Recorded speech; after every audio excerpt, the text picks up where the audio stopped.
Nhớ xong rồi lên rồi. Lo còn của nó.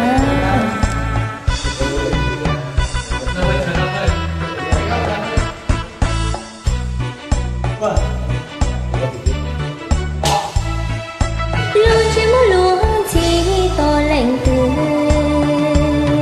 Xưa lu chơi lu nhớ cho cơ sương.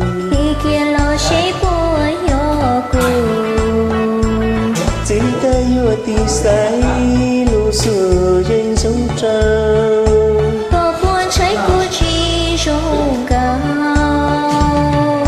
Chỉ muốn lo chỉ rong nên lo chỉ xia. Chỉ muốn nụ con thia tu chia. Lu ngang đời lu xưa chỉ ta yêu trong đau. Của hai tiền trái có đã chia.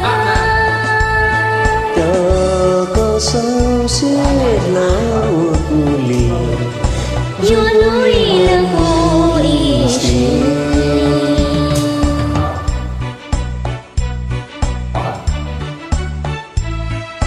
Múa kê tối tớ có tên.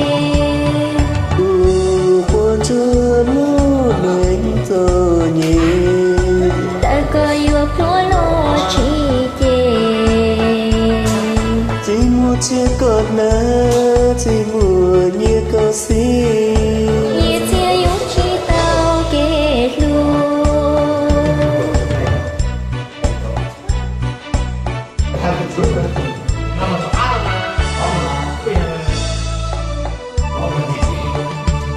Tu quân chưa lu nên tôi nhìn. Ta có yêu phố lo chỉ chê.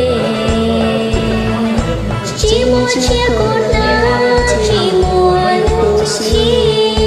Như chia yếu chỉ tao kê luôn. Kê yêu chia cho gió nung y vua đùa. Để chia thiệt chỉ mua nụ khổ. Ở quê giờ càn rơ cu nó muốn duyên dễ. Ông đi sư lo yêu ô chia đế. Giờ chỉ chơi chỉ dù không lì. Gió sẽ cho không có ý Chiến đấu nào hư dọc kỹ tông yên trìa là rất xả đi chào. Xin chào, quý giờ đấy á. Em sẽ sửa lòng thân của con kia rồi nữa.